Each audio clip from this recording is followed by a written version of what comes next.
The summer of 1992 in Brookfield, Massachusetts, was the kind that lulled people into believing nothing bad could ever happen there. The kind of town where kids still biked in cul-de-sacs until the streetlights came on, where neighbors left doors unlocked, and the loudest noise most evenings was a screen door banging shut. It wasn't the kind of place where children simply vanished. 8-year-old Sarah Lawrence lived on Elm Street, in a white clapboard house with green shutters and a maple tree in the yard that turned fire red every autumn. Her father, Tom, worked long hours at the local auto shop, grease under his nails, forearms thick from years of lifting engines. Her mother, Diane, taught English at the high school a few miles away. They were not wealthy, but they were steady, paying the mortgage, attending Sunday services, mowing the lawn on Saturdays. Ordinary in every way that mattered. Sarah herself was quiet, more observer than talker. She loved to draw, often filling the margins of her notebooks with teddy bears and tiny houses. She carried everywhere a battered doll named Jenny, with blonde yarn hair and a nose chipped from being dropped one too many times. Teachers described her as gentle, almost shy, but with a streak of imagination that made her pictures stand out. June 12th was a Thursday, warm but breezy, with the kind of golden light that stretched evenings into forever. At 5:30 p.m., Sarah's art class at the elementary school ended. She said goodbye to her teacher, zipped up her small pink backpack, and started the short walk home. It was only 7 blocks. She'd done it dozens of times before. 2 neighbors later reported seeing her. Mrs. Kavanaugh, watering her hydrangeas, noticed Sarah wait patiently at the crosswalk, doll tucked under her arm.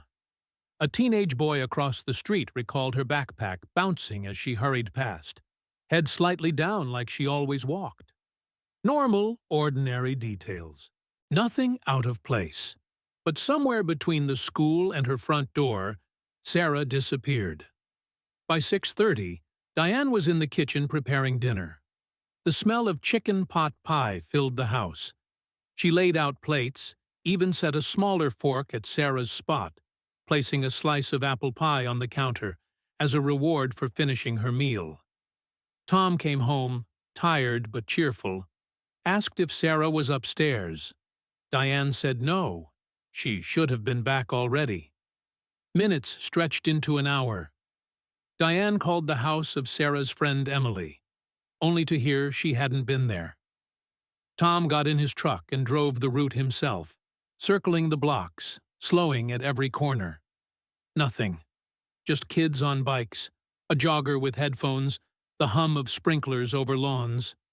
By 9 p.m., the unease had hardened into fear. Diane dialed the police. The first responding officer, a young patrolman with a mustache too thin for his age, stepped into their living room as if he'd walked into 1,000 false alarms. "She might have just wandered off," he said gently, taking notes. "Sometimes kids get upset, run away for a bit. She'll turn up." But Diane shook her head, her hands gripping the edge of the table until her knuckles whitened. Number not Sarah.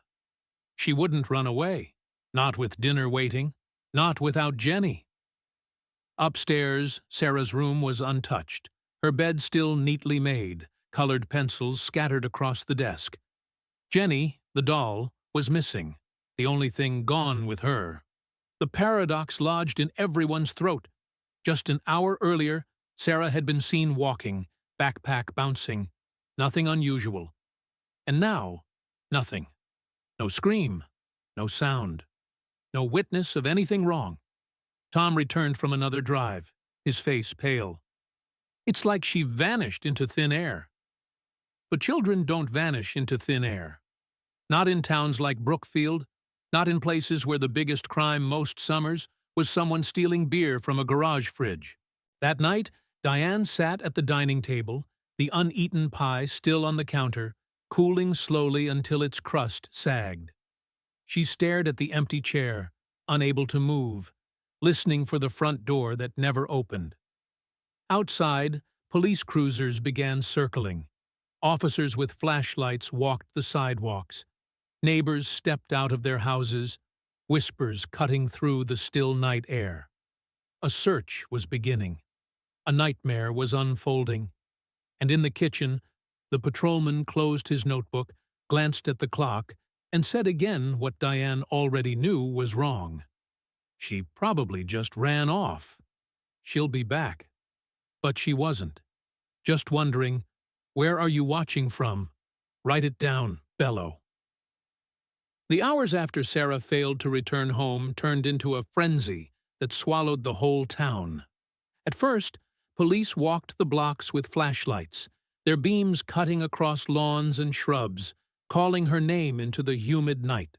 By midnight, neighbors were pouring out of houses, volunteers grabbing their own torches, combing the quiet streets that just hours earlier had been filled with bicycles and children's voices.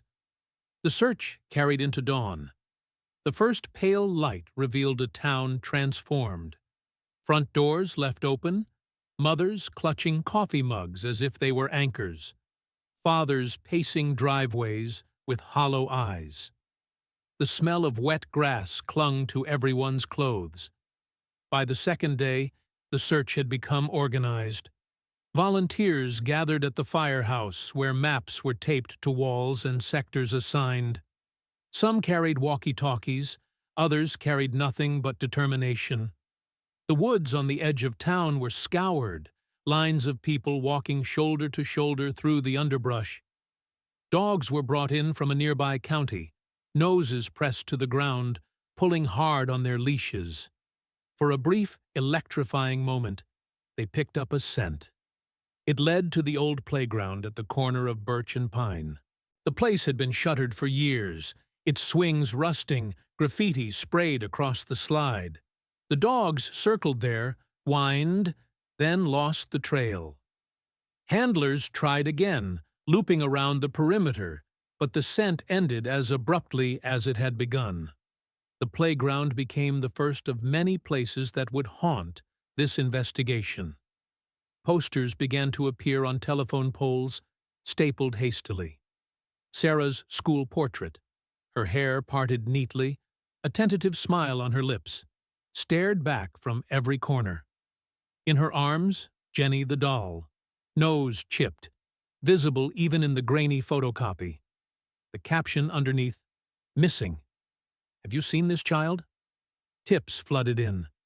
Some were well-meaning guesses, others cruel hoaxes. A teenage boy claimed he'd seen Sarah standing near a white van on Main Street earlier that evening, her backpack slung awkwardly as if she'd been pulled toward it. But under questioning, he faltered. Maybe it was the day before. Maybe it wasn't Sarah at all. His memory blurred, unreliable. Still, the image of the white van lingered in everyone's mind like a stain.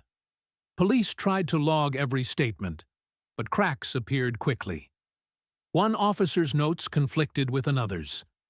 A woman swore she saw Sarah near the corner store at 6 p.m., but her account never made it into the official report. Later, when questioned, the department shrugged it off as confusion, a clerical error. But to Diane, it felt deliberate, as if pieces of the puzzle were being quietly removed. Every night, Tom refused to sleep. He walked the town with a flashlight, calling Sarah's name until his voice rasped raw. He checked alleys, backyards, dumpsters behind the gas station. He returned home near dawn, his shirt damp with sweat, only to head out again by dusk. Diane's torment was different. She found herself staring at the doorway, convinced she would hear footsteps any moment. Sometimes she thought she did. Soft creaks on the porch, the rattle of the screen door. She dreamt of Sarah standing there, Jenny clutched to her chest, eyes wide, saying nothing. Each time she woke, she stumbled to the front door only to find the porch empty. The town clung to hope at first. Candlelight vigils were held, prayers whispered in church pews. But as weeks passed, hope thinned into something brittle. Rumors spread. Maybe she'd been taken by someone passing through. Maybe she'd drowned in the quarry. Maybe her parents knew more than they were saying. Small towns can turn cruel when fear simmers too long. 3 months after Sarah vanished, the police called a press conference. The chief, his tie crooked, voice stiff, announced that all active ground searches have concluded. In plain terms, it meant they were stopping. The case, he said, was being reclassified.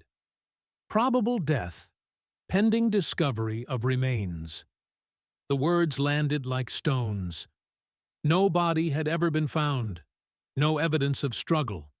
Nothing tangible beyond memory. Yet the official record would now state that Sarah Lawrence was dead. Diane screamed at the television when she heard it, her voice cracking with rage and despair. Tom punched the wall of the garage until his knuckles bled. Neighbors avoided eye contact in the grocery store, not knowing whether to offer condolences or keep their distance. But for the family, the absence of a body meant one thing only: the door wasn't closed. Sarah had walked those blocks, backpack bouncing, doll clutched in her arm. She had been seen. And then she had vanished. The paradox remained as sharp as the first night. Only moments before, she had been there. And now, she wasn't. And that kind of absence doesn't fade. It festers. 5 years changed the town without anyone noticing. Brookfield's lawns were still trimmed, the 4th of July parade still wound around the common, and the ice cream stand still opened on Fridays. But people had learned to look away. They nodded to Tom Lawrence at the hardware store and pretended not to notice the way his hands shook when he counted change. They spoke to Diane in the grocery aisle and carefully avoided the subject of the little bedroom that stayed untouched on Elm Street. The case file had been thinned by photocopies and time. It lived on the bottom shelf of a metal cabinet in the station, its tabs curling, the pages inside gone soft from being handled too often. Inactive, the sticker read. That word did what months of search grids and press conferences hadn't. It taught everyone how to carry silence. By 1997, Tom was living in a rental off Route 9, closer to his new job in a Worcester garage. He took night shifts when he could. Noise and oil were easier than the hours in between. Diane remained in the white clapboard house, moving through the same rooms in the same order, dusting shelves she didn't dirty, setting plates she didn't use. In Sarah's room, colored pencils still lay scattered on the desk in a shallow dish. The window caught morning light in the same way, making the dust sparkle like snow. That June, work crews arrived at the old St. Michael's Home for Children, boarded since 1990, shouting over diesel engines. The brick building had the hollow look of places left too long without purpose. Weeds pushing through the steps. A hand-painted sign hanging crooked above the door. Demolition was scheduled for July. Before the machines came, the foreman sent a small team inside to clear anything salvageable. They stepped through the front hall with respirators dangling from their necks, boots crunching on fallen plaster. Down in the basement, the air turned thick and sweet with mildew. One of the men, a carpenter named O'Leary, pushed open a warped door and found a storage room where the light bulb still worked if you jiggled the chain. On metal shelves sat boxes buckled by damp and a red plastic bin with a cracked lid. He pried it up and coughed as dust leapt. Inside were children's things, wooden blocks, a half-collapsed teddy bear, a jumble of plastic rings, and at the bottom a familiar shock of yellow yarn hair. The doll was smaller than he expected, the kind you tuck into a backpack without thinking. Its cloth face was smudged, its dress mended at the shoulder with clumsy stitches. Most unmistakable was the nose, chipped flat, as if it had met too many sidewalks. O'Leary turned it over in his hands, frowning. He nearly tossed it to the side. Then he saw it. a slit in the hem of the doll's dress, a little pocket someone had sewn long ago and forgotten. He pinched the fabric and pulled out a paper scrap folded twice. It had the softness of something handled by small fingers. In thick, uneven pencil were 4 words that made the hair rise on his arms. "I'm still here. Don't stop!" The crew's chatter thinned into silence. The foreman swore under his breath and called the town inspector, who called the police, who called the detective who'd written "inactive" on the sticker 5 years earlier. Within an hour, the basement was taped off and the box sealed in clear evidence bags. The doll lay on a stainless tray, its face turned toward the ceiling as if waiting to be named. They did not bring Diane to the basement. They called her to the station, set the doll on the other side of a glass window, and told her to take her time. She did not need time. The second she saw the chipped nose, the mended seam, she made a sound so small it barely registered. Part gasp, part sob, part something deeper, pulled from a place below speech. She pressed both palms to the glass and left 2 perfect ovals there, like prints on a winter window. "That's Jenny," she whispered. "That's hers." A technician slid the evidence tray away, and the room remembered how to breathe. Tom stood behind her, jaw clenched so hard a vein jumped in his temple. He hadn't believed in miracles for a long time. He didn't start now. But his hands couldn't keep still. He rubbed at a grease stain on his thumb that wasn't there. Chain of custody forms were filled, signatures stacked atop one another in black ink. A detective photographed the paper scrap in high resolution, counting the graphite smudges aloud. The writing looked like a child's. Rounded letters, uncertain spacing, the T in "don't" crossed too high. They sent it to the state lab. The lab could not date pencil. They could say the paper was common notebook stock sold everywhere. They could not say who had written it. People wanted science to end the ache. Science shrugged. Back at St. Michael's, officers traced footprints in the basement dust with flashlights. Most were boot treads from the crew. Under a shelf near the storage room door, a smaller pattern appeared, thin-soled, like sneakers. Old? New. Dust lies when you ask it to tell time. In a logbook rescued from a metal desk upstairs, they found the last official entry. Facility closed. July 2nd, 1997 years without children. 7 years of emptiness. 7 years for someone to walk into a locked building and leave a message in a doll's dress. A night watchman, who'd kept an eye on the property until '94, remembered a handful of break-ins, kids daring each other, a couple of nights when he'd heard music and laughter echoing in the halls. Once, he swore he saw light flicker in a basement window when he was sure he'd shut everything down.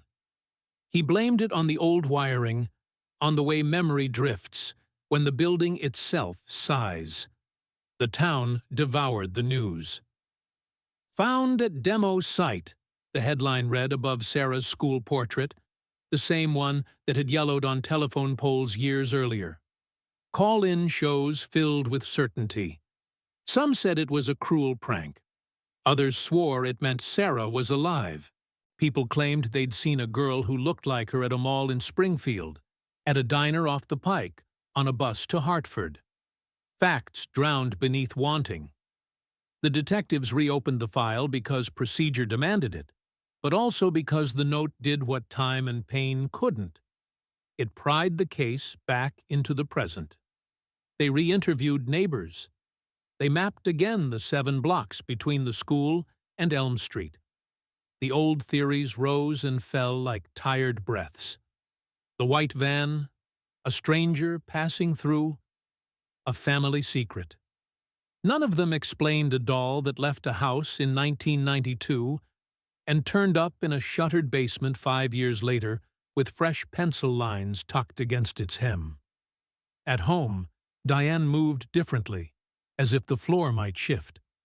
She pulled Sarah's clothes from drawers and folded them with deliberate care, not to tidy, but to feel the weight. At night, she held the doll, no longer evidence, but memory, and smelled it for something familiar.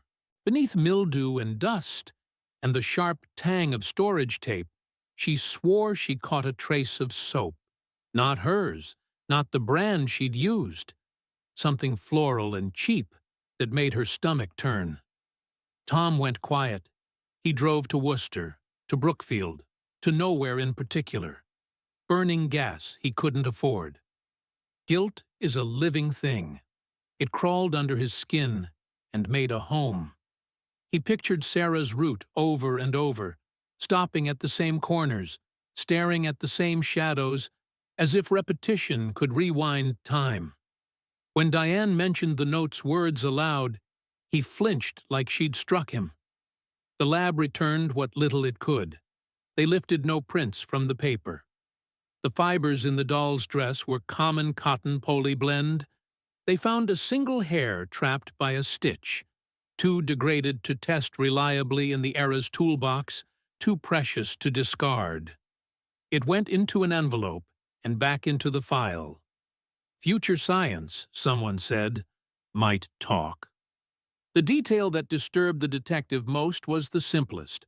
The storage room door showed a bright arc along the jamb where paint had been rubbed away in a lazy crescent. The mark cut through layers, old brown, then a coat of institutional green, then the late coat of gray from '89. Rubbed clean by a door opened and shut many times after the building was supposed to be empty. The orphanage had been closed since 1990. That was the fixed point in everyone's mind. Sarah's doll had slept in a bedroom on Elm Street until June 1992. Facts as clean as street signs. Yet somehow, a hand, someone's hand, had carried Jenny into a basement room in a building with no children, tucked a note in her hem, and left her waiting on a shelf that sagged with damp. If the building was empty, who was inside?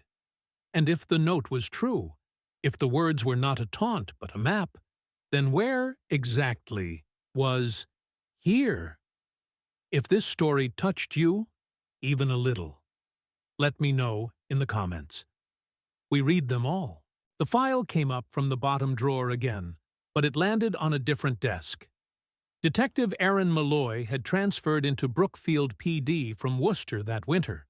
Sharp eyes, soft voice, the patience of someone who believed answers hid in small things. She read the old summaries, the patrol notes, the half-legible witness statements, then set all of it aside except the doll and the scrap of paper pulled from its hem. In the evidence room, she asked the clerk for 10 minutes, with a lamp and a tray. She didn't touch the note, just tilted it under different angles of light. At a shallow angle, the paper's texture changed. Not the pencil lines, beneath them. A faint oval in the fibers. A manufacturer's imprint that the first team had missed. She called the state lab, requested a second pass. The technician brought a cold light source and a macro lens. Under transmitted light, the watermark made itself known. A mill mark and the number 95. The lab's report was plain. The stock had been manufactured in 1995. Not a guess, not a hunch. Fact. Aaron read the line twice, then a third time. Sarah disappeared in 1992. Whoever wrote the message had done it years later. When she told the family, Diane gripped the edge of the chair hard enough to blanch her knuckles. Tom stared past Aaron at the gray wall, lips pressed into a colorless line. The room held both airless hope and a fear that tasted like metal. "It means she might have been alive," Aaron said carefully. "It doesn't tell us where." Outside, winter was losing its grip. Dirty snow receded from curbs, exposing the trash of months, coffee lids, a lost mitten, a flattened can. The town felt brighter in the way late February sometimes does, but it didn't feel kinder. Reporters were back. They planted themselves by the school fence, aiming microphones at anyone willing to fill a sound bite. Diane did not owe them anything. But when one shouted, "What did the doll mean to you?" she turned and, without anger or performance, spoke into the cluster of foam windscreens. "You don't understand," she said, voice steady. "This doll smelled like her hair. It was her." The sentence traveled farther than she wanted it to. It became a headline, then a debate, then a punchline in places that had never heard the name Brookfield until this week. But for the people who knew her, the logic was clear. Scent is memory's fingerprint. Mothers can recognize their child by a coat left on a chair. Aaron visited St. Michael's again with a surveyor's calm. The building was colder now that most of the debris had been hauled out, the basement breathing damp air that clung to clothes. She asked for a full walkthrough, not only the storage room where the bin had sat, but the corridors that hemmed the basement into rectangles. The demolition foreman unlocked doors with a heavy key ring, each click echoing down concrete halls. Former staff were brought in one by one, standing under hard hats as if they were visiting a grave. A former night custodian, Mr. Alvarado, remembered the last spring before the doors were chained. "Sometimes," he said, rubbing his hands together as if to coax out detail, "you'd see lights on when no one should be here. I thought breakers were bad. I'd come down, everything dark. Then a bulb would flicker like someone had pulled the chain and let go." A retired house mother, thin and pale, said she'd refused to drive past the place after it closed. "It never felt empty. That makes no sense, I know." The old watchman from the early 90s stood in the doorway to the boiler room and took off his cap.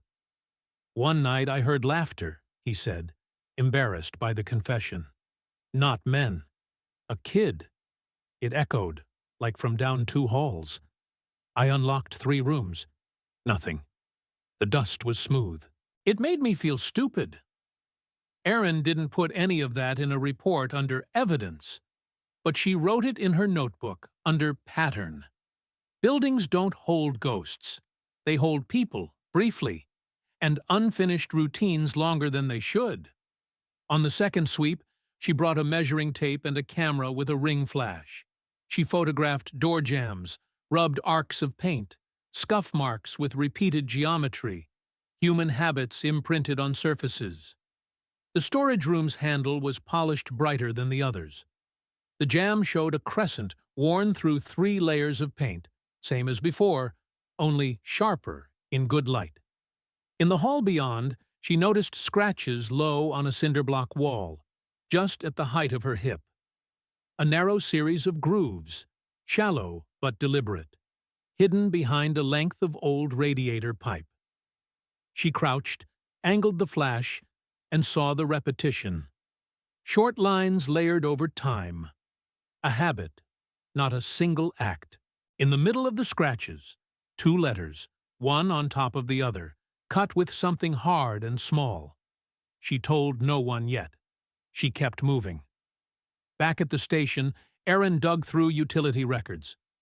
Power had been cut in 1990, as the logbook said, but a line on a separate sheet showed a temporary service request for contractor testing in late '94, then again in '95. 2 nights each, both signed off by the same city inspector who had retired to Florida 6 years ago. She tracked him to a condo with a pool and called him at dinner. "I signed what I was told to sign," he said. "Sometimes the town asked us to be flexible. Sometimes the church. Sometimes both." "Were you ever inside?" she asked. "No," he said. "Paperwork doesn't go underground."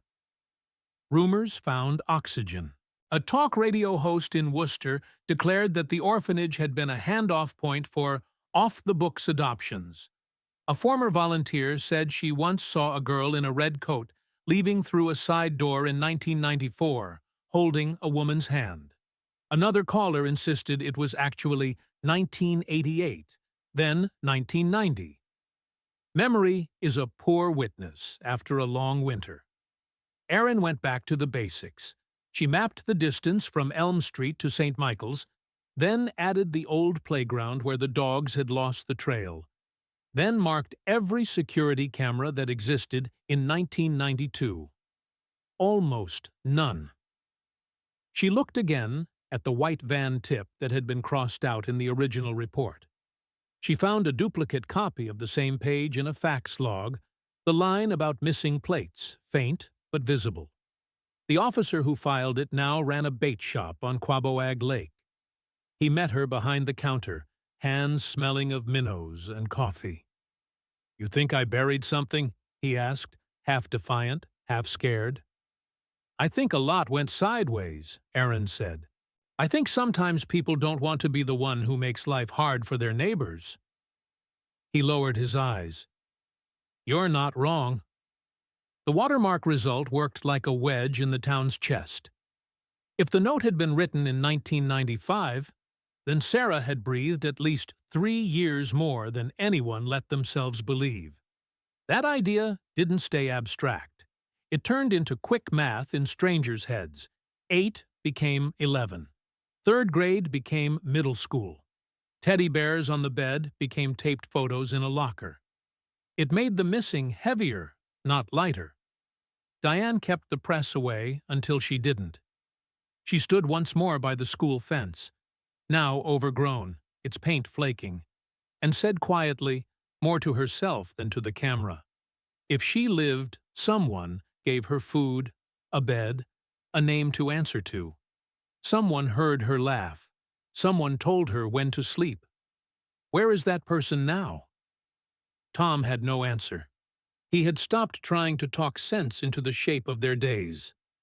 He changed oil. He rotated tires. He went home. He stood in the hallway outside Sarah's room and listened for a sound that wasn't there. Guilt became a rhythm he couldn't slow. On the 3rd day of the building recheck, the demolition foreman waved Erin over to a ground-floor corridor they hadn't scrutinized. The morning smelled like damp plaster and cut pine from the temporary bracing. Light slanted in through a broken pane, stripping the wall in a way that made imperfections obvious. Halfway down the hall, behind that radiator pipe she'd noted, a painfully neat set of scratch marks cut into the paint like handwriting. Erin slid on nitrile gloves. She crouched again, breath fogging the beam of her light. The grooves were shallow, their edges slightly darker than the surrounding paint, as if oils from fingers had touched them more than once. Between the crosshatch of idle scratches, 2 letters sat side by side. Not tall, not clean, but unmistakably intentional. The first was a crooked S, the second an L, their lines retraced, as though the hand that made them had gone over them again to be sure they'd be seen. She took photos with a scale card, then measured from the floor, 46 inches to the midline, about the height of a child or an adult kneeling, but the height made sense if a small hand had reached out from a standing posture. The tool could have been a nail, a key, the edge of a hairpin. The paint around the letters flaked slightly where pressure had pushed too hard. "Initials," the foreman said, peering over her shoulder. "Kids do that." "Not many kids here after 1990, Erin said, her voice low. She stood, the cold of the floor climbing through her shoes, and felt the room tilt. The building had 1,000 scratches, 100 places where time had left marks, but only one patch of wall held those 2 letters at that height, tucked where you'd hide something important and small. The letters were simple. They were everything. Saint L. The initials on the cinder block wall changed the rhythm of the days. Tips started coming again. Old stories dragged out of attics. Names scrawled on slips of paper. "You didn't hear this from me." Whispers in grocery aisles. Detective Erin Malloy spent mornings at her desk with coffee gone cold, phoning people who'd left numbers years earlier and never thought they'd be called back. One name kept resurfacing, a woman who'd lived off the old freight spur in '93.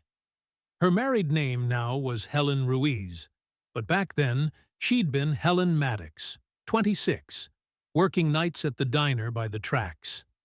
Aaron found her in a duplex near the town line, a toddler on her hip, a dog that wouldn't stop barking through the screen door. "I told them," Helen said, before Aaron had even asked. "I told them, and they wrote it down. And then, nothing." She remembered the night with the kind of clarity that doesn't fade. Late October, 1993. A wind that pushed wrappers down the curb, the sodium streetlight buzzing like an insect. She'd been walking home after the late shift, shoes pinching, thinking about the smell of grease she couldn't scrub from her hair. At the corner by the abandoned station, she saw a girl on the platform. Small frame, pink backpack, legs swinging off the edge. A man stood half a step behind, dark coat, collar up, hands in pockets. He wasn't touching her, but he was there. Too close to be a stranger, too far to be comfort. She wasn't crying, Helen said. She was still. The way kids get when they're trying to be good. She crossed the street, and the man turned, face sliding into shadow. In the yellow light, the girl's nose looked wrong, flattened, or maybe just the way a shadow fell. Helen kept walking. By the time she'd reached her gate and made herself turn around, the platform was empty. She'd called the station from a payphone. A patrolman came, took her statement leaning on his cruiser with the engine running. "It was dark," he said while he wrote. "Could have been any little girl." Could have been, Helen agreed then, and hated herself for it later. Aaron pulled the original incident card from the archive. The handwriting matched the officer's log. Female juvenile seen with unknown male near platform. Poor visibility. And a diagonal slash through the page in red pencil. Not probative. When Aaron flipped to the final report from that week, the sighting wasn't there. It wasn't the only omission. In a faxed packet of early tips, she found a line about a white panel van, out plates, seen idling on Birch and Pine, 6 p.m. Someone had neatly ruled a single stroke through the sentence and written "noise" in the margin. The copy sent to the state detectives did not include that page. Aaron tracked down the patrolman who'd written "not probative." He ran a bait shop now and smelled like coffee and minnows. He looked at the photocopy for a long time. "We got told to stay in our lane," he said finally. "The van thing. Every case back then had a van. Supervisors didn't want panic. The platform story, it was one of 100 shadows. You pick the ones you can stand on." He didn't look proud.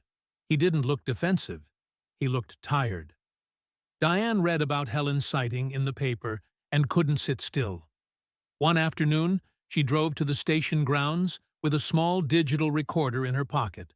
The kind she'd started carrying because therapists said speaking out loud can blunt the sharp edges of memory. The station had only grown more hollow since '93. Pigeons clattered in the rafters.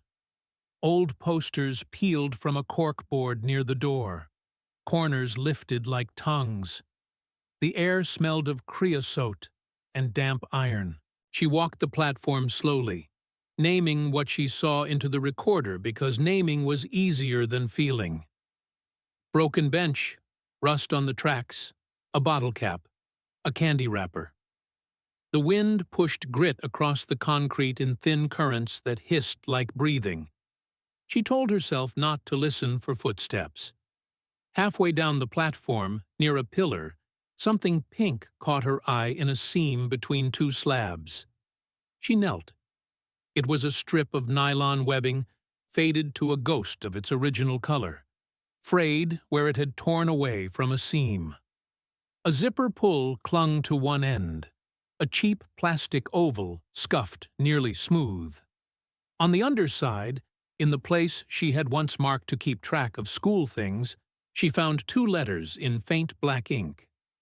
SL. Her throat closed.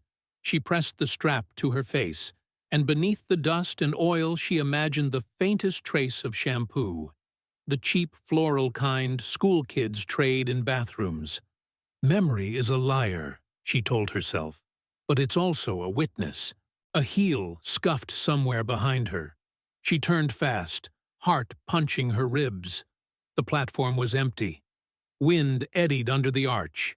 Her own breath sounded like someone else's. "Sarah?" The word broke out of her without permission, louder than she intended. It rang off the tile and iron, ran down the length of the building. From the far end, a voice answered, soft as a hand at night. "Sarah," it said back. Diane froze. The voice was quiet, high-pitched, almost swallowed by the space. It could have been a child. It could have been the vowel of her own name thrown against the far wall and returned to her like a trick. She stood very still and counted to 20, because moving felt like choosing. Then she backed away to the stairs, eyes on the arch, and didn't run until she was in the car with the doors locked. Erin took the strap into evidence. The lab said what labs say. Common nylon. Marker ink too degraded to match. No prints. She asked them to copy the audio from Diane's recorder and log both a raw and filtered version. Diane had kept it running from the moment she stepped out of the car. The tech, a woman with a patient voice, played the file in a sound room the size of a closet. They listened to the small sound of Diane's shoes on grit, her descriptions in a strained whisper, the scrape of her kneecap against concrete as she knelt. Then the name, flung like a thrown rope. Then, under the hiss of wind, the faintest reply. On first listen, it sounded like nothing more than echo. On the second, Erin caught a tail at the end of the word, a breath that didn't belong to Diane. They filtered out the low band. The reply grew clearer by a hair's width. Not Sarah, not exactly. 2 syllables that could have been the shape of that name, or could have been the word that splits a child's heart from a woman's. Mom. They looped it 5 times, and each time the hair rose on Erin's arms.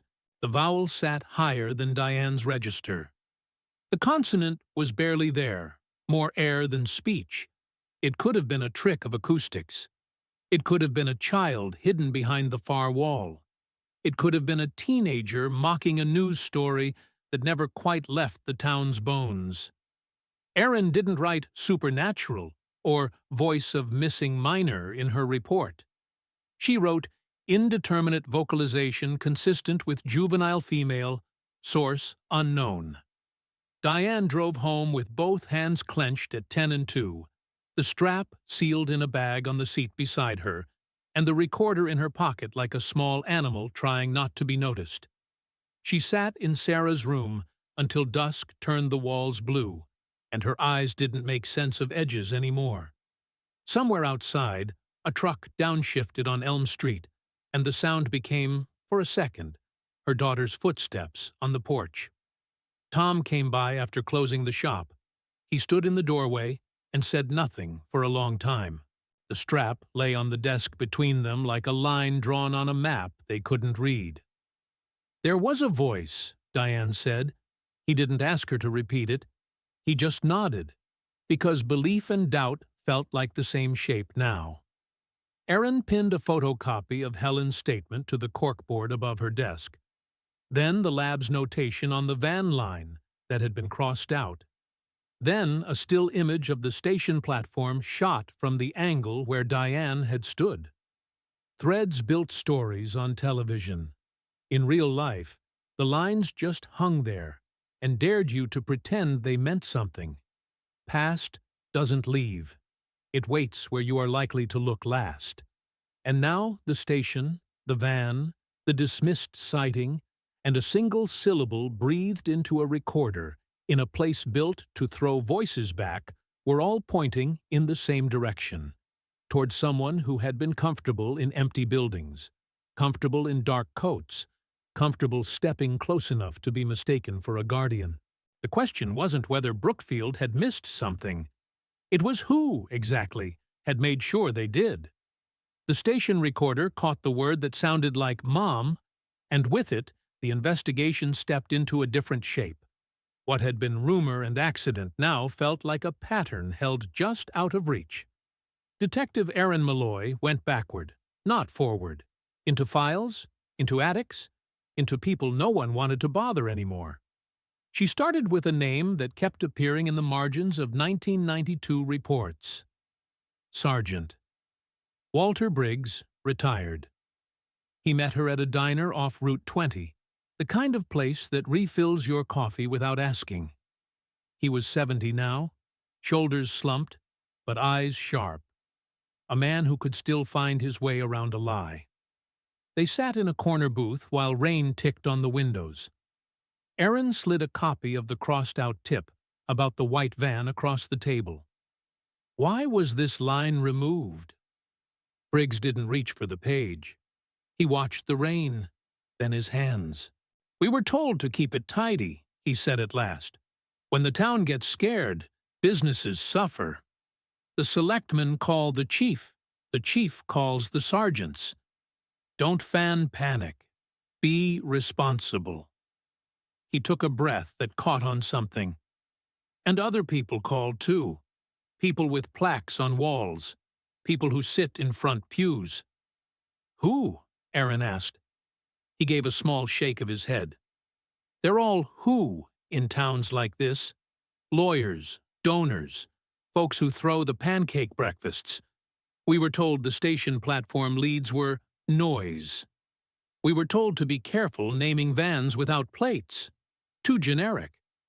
We were told to close the right doors so the town could go on." He looked older after he said it. "I sleep worse now." "Do you think Sarah was taken at random?" Aaron asked. "No." He reached for the page then, smoothing it with his palm. "I think something was moving under us, and we pretended it wasn't." Back at St. Michael's, demolition had paused, while the city decided whether to preserve the chapel. Aaron used the lull to request records from the diocese and the town clerk, anything on the home after it closed. Most returned thin.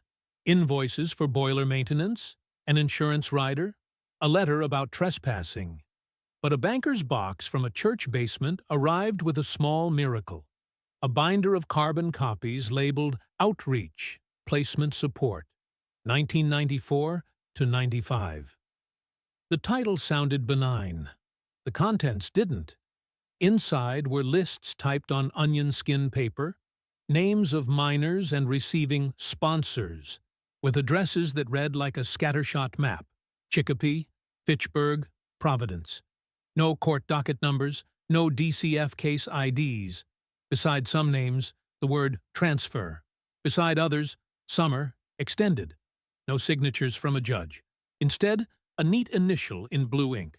J.M. Sarah's name wasn't there. But 5 girls born within a year of her were.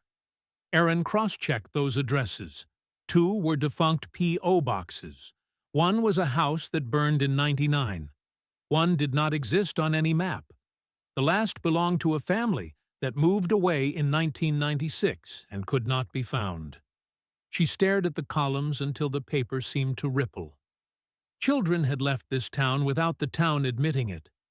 Not the legal route, the other one, the quiet one, where you call it placement and don't ask a judge to sign. She asked the diocese who J.M. was. The reply came on embossed letterhead, careful and precise. "We have no surviving personnel records for that program." The letter did not say such a program had ever existed. Aaron photocopied the binder twice and locked the original away. Then she drove to Diane's. Diane listened without sitting down, one hand on the back of a chair as if the world might tilt. So she could have been sent somewhere. "It's a possibility," Aaron said, choosing each word. "Her name isn't on these lists. But girls her age were moved through a channel that wasn't official. Moved, Diane repeated. The word made her jaw tighten. Like furniture. Erin didn't try to soften it. If someone believed it was safer, she said, or if someone wanted it quieter. Something in Diane's face shifted, a flash of hope that humiliated itself as it showed. Hope, followed by what chased it everywhere now, a surge of fear so steep it made her lightheaded. If they placed her, she whispered, she ate at someone's table. She slept in a bed. She called someone else. Something. And they let me think she was dead. She left the kitchen and climbed the stairs as if she were underwater. Sarah's room was as it had always been. Pencils in the shallow dish, sketch pad in the drawer. She pulled the pad free. She knew every page. Houses, bears, suns with long, straight rays. The last drawing had always been the field day poster Sarah never finished. Under it now was a new sheet she had never seen. Crayon strokes pressed hard into the paper, the way a child draws when she wants the color to stick. A family. 3 figures, hands linked. The child in the center wore a dress the color of late peaches. The 2 taller figures were not Tom and Diane. The hair was wrong, the shapes of their faces unfamiliar. The man had a square jaw and a tie. The woman had a long braid and no glasses. In the top corner, a triangle, tiny and filled in, a mark Sarah always drew in the corner of her pictures because her teacher had once called it a signature. Diane sat on the bed too fast, the mattress squeaking like a small protest. Her fingers traced the triangle. It was Sarah's. It had to be. But the paper was too white to be 5 years old, and the wax lay on the surface with that slight sheen that dulls only after time. Her scalp prickled. She got up, carried the pad downstairs, and set it in front of Erin without explanation. Erin studied the drawing under the kitchen pendant. "You've never seen this?" "No." "Anyone else been in this room?" "I don't let people in there." Diane swallowed. "I don't even let myself in there most days." Erin didn't say, "It could have been in the pad for years." She didn't say, "Memory misfiles things when it hurts." She photographed the page, slid it into a folder, and noted the triangle in the corner without writing the word signature. Saturday brought damp weather that crept under doors. Diane opened the window in Sarah's room to clear the smell of stale air and old dust. A breeze lifted the curtain, slapping the fabric lightly against the screen. She closed the window again and latched it, the old wood sticking, the sash groaning the same way it always had. She turned to leave and stopped. On the sill, against the flaking paint, lay something small and dark and round. A button. Brown plastic, the cheap kind sewn by the dozen onto department store dresses. The face was scratched with tiny crescents. A white thread still clung to one hole. Diane knew it before she picked it up, the second button from the collar of Sarah's gingham dress. She had replaced the first one the week before field day. The second she had meant to secure, and didn't. Her fingers closed around it, and heat went through her like a fever. She wanted it to be warm from another hand. She wanted it to have fallen from a gap in the casing where it had been hiding for half a decade. She wanted an answer that didn't require imagining a stranger in this room. Erin turned the button under a loop. Dust clung to the groove around its edge, but not to its face. It could have been trapped in the sash. It could have been placed. "Your latch sticks," Erin said, testing it. "The casing's loose at the corner. Weather swells and shrinks wood. Things shift." Diane nodded, but the logic slid off her like rain off glass. She wrapped the button in tissue as if it could bruise. She put it in the blue jewelry box that still smelled, ridiculously, intimately, of bubblegum perfume Sarah had spilled there when she was 7. That night, the house sounded louder. Floorboards remembered everyone who had ever crossed them. The radiator pinged and popped. A car rolled down Elm, tires whispering. Somewhere, a branch scraped a window in a rhythm that tried to be footsteps. Diane lay awake and watched the slice of street light inch across the ceiling. At some point before dawn, she got up and stood in the doorway of Sarah's room and held the doorframe like a rail on a moving train. Downstairs, Erin wrote in her field notes the sentence she didn't put in the official report. Someone else is writing in this house. Because maybe the button worked loose. Maybe the drawing had been overlooked. Maybe memory misremembered. Those were the explanations you say out loud to keep the floor steady. But the binder with transfers, the retired sergeant who said the quiet part, the initials on cinder block, the strap, the voice in an empty station, each piece pulled the same direction, toward a truth the town had never wanted to carry. If Sarah had been moved, someone had paperwork in a drawer and a name they used for her. And if someone had been in this room, they knew where the window stuck. They knew which page in the pad to slide the drawing under. They knew the weight of a button in a mother's hand, and exactly what it would do. The case had already clawed its way out of silence twice, but the next break didn't come from files or tape recorders.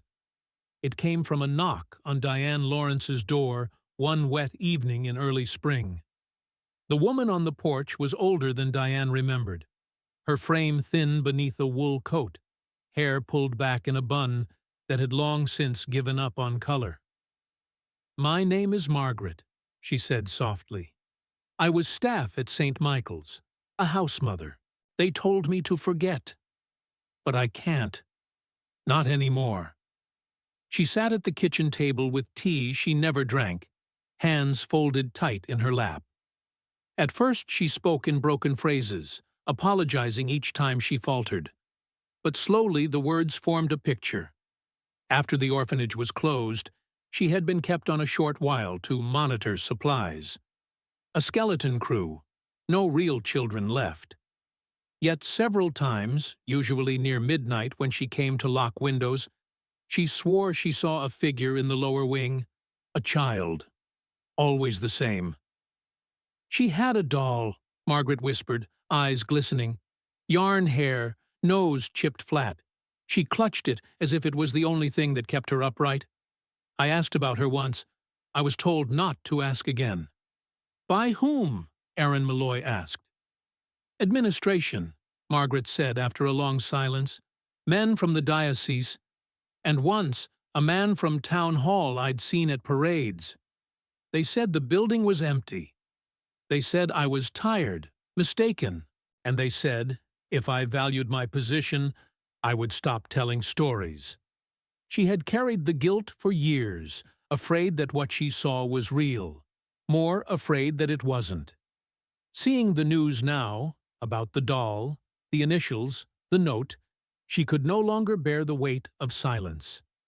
2 days later, Erin led a new survey team back into the husk of St. Michael's. Demolition had stripped sections of plaster and left the hallways raw, pipes and wires exposed like bones. The basement air was heavy, a mix of mildew and the sharp tang of rust.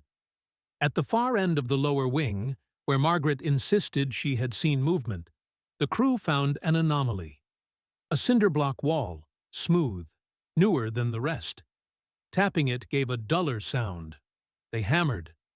Dust filled the corridor, choking lungs and coating hair. After 15 minutes, a block gave way, revealing a narrow cavity. Flashlights pierced the opening. Behind the false wall lay a room no more than 8 feet square.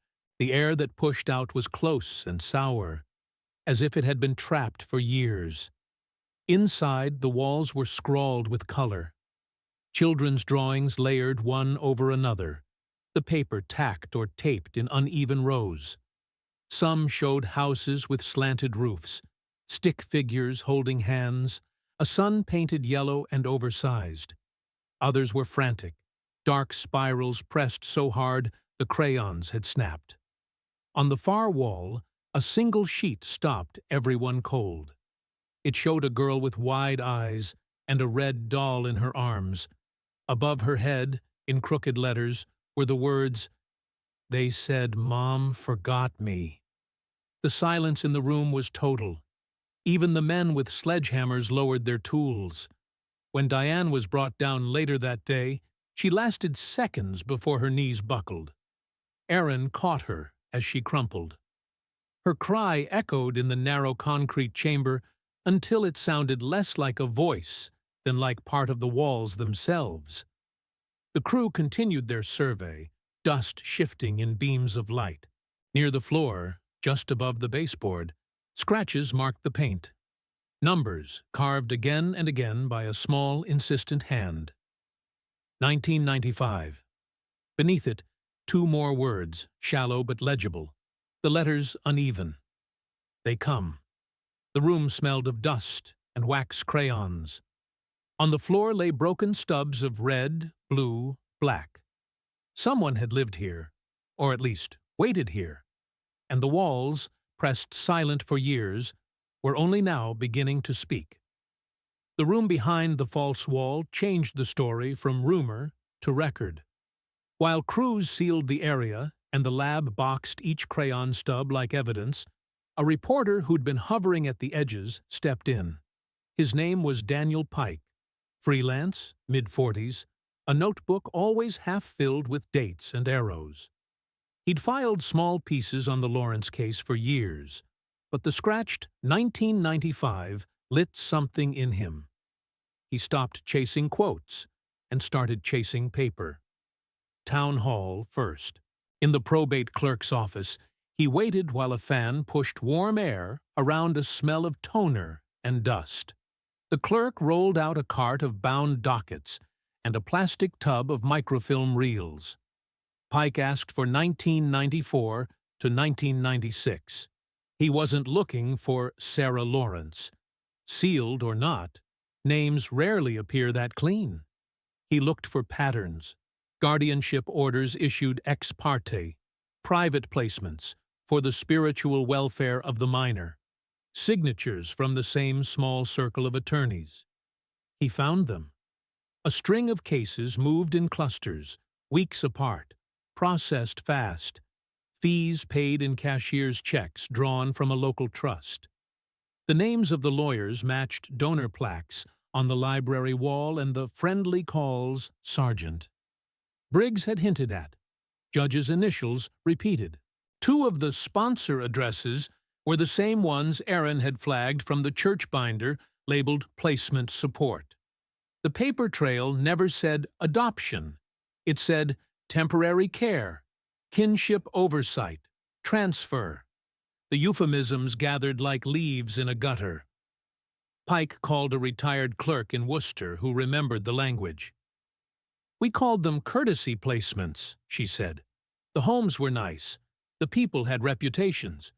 We were told we were doing good." When he asked who told her that, she laughed once without humor. "Letterhead tells you that. The ones with crests up top." He walked the other side of the ledger, too. At the diocese archive, a young archivist slid across a thin folder of parish finance minutes. Renovation funds arriving in 94 and 95 from anonymous benefactors, amounts that matched suspiciously the court fees plus a zero.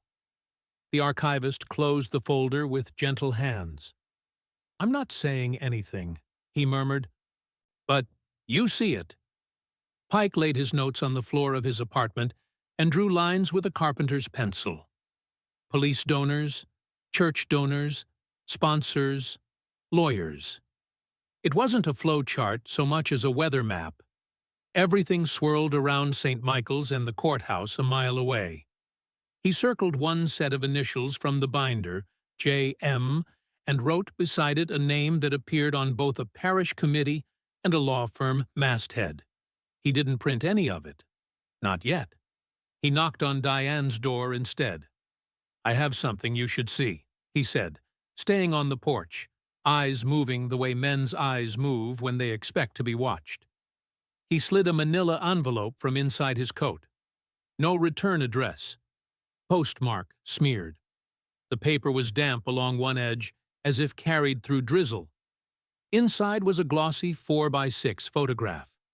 A teenage girl sat on a low wall in what looked like a suburban backyard. Patchy grass, a swing set, a line of laundry. She was maybe 13. Her hair was darker than Sarah's had been, cut straight across.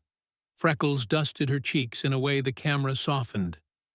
In her arms, held close enough to nearly vanish in her jacket, was a doll with worn yarn hair and a flattened nose. Diane felt the world narrow to the rectangle in her hands. The girl's mouth was set, the kind of line you learn when you're taught not to speak unless asked. But her eyes weren't blank. They searched the lens. At the very bottom of the frame, almost out of view, a small triangle had been doodled in blue pen, so faint you could miss it unless you knew to look for it. On the back, in handwriting Diane did not recognize, 5 words. "She remembers you. Be quick." Pike said he'd received the envelope at his P.O. box that morning. No note, no return. He'd recognized the doll before he'd turned the photo over. "I don't know if it's real," he said. "I don't know who sent it, but if I sit on it and it is real, I'll never forgive myself." Diane wanted to call Aaron first. She wanted a chain of custody bag, a signature, the comfort of protocol. Instead, she did what mothers do when facts and fear collide. She pressed her thumb into the seam of the photo to test if the ink would smear. It didn't. She smelled the paper. It was only paper. But the doll in the girl's arms smelled like a hallway she had walked 1,000 times in her mind. At the station, the reaction was measured to the point of cruelty. A lieutenant Diane hadn't met before examined the print under a lamp. Lips pursed, as if reading a budget. "Anonymous source," he said. "Unknown provenance. Could be staged. Could be a composite. Could be old. Could be nothing." He set it down as if setting down a bill he didn't intend to pay. "We can't chase every ghost." "It isn't a ghost," Diane said quietly. "It's a backyard." "Ma'am," he said, formal and cold, "this is a 30-year-old file. We have to allocate resources to cases with actionable leads." He used the word allocate twice. She walked out with the envelope hugged to her chest. On the steps, sunlight felt wrong on her face. The message on the back of the photo burned through the paper into her skin. She didn't tell the lieutenant that the triangle in the corner of the image was the same mark in the corner of Sarah's childhood drawings. She saved that for Aaron, because trust couldn't be spent on someone who spoke in budgets. Pike texted after dark, "Keep your porch light off. If anything new comes, I'll call first." It sounded like paranoia until you remembered the checked boxes, the names that moved paper faster. The room where a child had written that her mother forgot her. He didn't call. The next afternoon, a state trooper found Pike's Honda pulled onto the shoulder of Route 49, just past the town line. Hazard lights tick-ticking into the empty sound of trees. The driver's door stood open. Keys hung from the ignition, swinging slightly as if a hand had let go moments before. His notebook was gone. His phone lay face down on the passenger seat, buzzing with a calendar alert he hadn't silenced. There was no sign of a struggle. There was no sign of Daniel Pike. The trooper took a photograph of the car before he shut off the lights. In the image, the open door looked like a mouth trying to form a word it had been told not to say. Back in town, Diane set the porch light on anyway. The envelope lay on her kitchen table, opened and reopened until the flap tore. If the girl in the photo remembered her, it meant memory had survived the renaming. And if the man who handed Diane the proof could vanish on a quiet road in daylight, it meant the story wasn't only about the past. It was about who had the power to end a question the moment it got too close to an answer. The disappearance of Daniel Pike left a silence heavier than shouting. His car with the keys still swinging in the ignition became the latest unanswered question, added to a pile that already threatened to bury the town. Official statements were clipped. No indication of foul play, no link to other cases. People in Brookfield knew better. For Diane, the silence only deepened the hum of obsession that had been building for months. She woke every day with the photograph of the teenage girl on the table, the doll in her arms, the faint blue triangle drawn at the edge. Each morning it looked less like an artifact and more like a message addressed directly to her. Then, from the State Archive, Erin received a package that had been overlooked in the basement transfer of evidence. Inside were cassette tapes, part of the St. Michael's inventory, recorded in 1995 and 1996, when inspectors claimed to be cataloging condition of premises. The reels were brittle with age. Technicians threaded one into a player, static filling the room like a storm before sound sharpened. Most of it was hum, boots on concrete, the hollow knock of clipboards. But then, faint, a voice. "Mom," the child said, "if you come, I'll go home." The room froze. Erin rewound, played again. The syllables were clear, fragile, high-pitched, the intonation of a child bargaining with air. The inspector's voice followed, an adult male, muttering about ambient noise and possible interference. He logged it as building acoustics, but the date on the tape box was April 1996, 4 years after Sarah vanished. The recording traveled like fire through dry grass. To Diane, it wasn't evidence. It was contact. Proof that Sarah had still been alive then, waiting, calling. For the police, it was an anomaly, another artifact they couldn't authenticate. For the town, it was unbearable. Some insisted it was manipulation. Others whispered that the girl in the photo and the girl on the tape were the same. A week later, the children's wing of the public library underwent reorganization. A librarian shifting books on the lower shelf found a loose sheet wedged between 2 picture books. Crayon on construction paper, edges softened by handling. The drawing showed a family, 3 figures standing together, but each face was obscured by a round mask, features reduced to hollow eyes, and a line of a mouth. Above them, a sun with no rays, just a flat circle. In the corner, a number, 1997. The date cut like a blade. That was the year Jenny the doll had been discovered in the orphanage bin. If the drawing was genuine, it meant someone, Sarah or someone who had known her, was still leaving markers a year later, still trying to speak. The drawing went into evidence, but, like everything else, it was placed in a folder that seemed designed to close rather than open. Diane no longer cared about folders. She returned home one evening to a house that felt too still, every floorboard holding its breath. She walked upstairs to Sarah's room. The curtains moved with the draft from the radiator. The sketchpad still sat on the desk where she had left it. But on the windowsill, propped against the frame, lay a sheet of paper that hadn't been there that morning. It was fresh. The crayon wax still carried a faint shine. A tree drawn in quick strokes, branches crooked. Beneath it, a small figure of a girl. Beside her, 3 words in a child's uneven script. "I'm still here." The sound Diane made was half laugh, half sob. She pressed the paper to her chest, the crayon smearing faintly against her blouse. Every piece of her resisted believing it, yet her whole body screamed it was true. The phone rang downstairs, a landline, heavy plastic, the kind that never left the wall. She stumbled to it, heart pounding in her ears. The caller ID showed nothing but zeros. She lifted the receiver. For a second, there was only static, faint and shifting. Then, layered under it, a whisper. High, small, unmistakably a child's. "Mom?" The line went dead. Diane stood with the receiver pressed to her ear long after the dial tone returned. Her hands shook so violently she could hardly set it back on the cradle.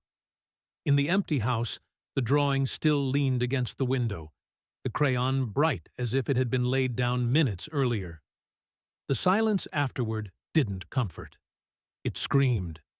Because if Sarah was still here, she was not gone. And if she was not gone, then someone, somewhere, still knew exactly where she was.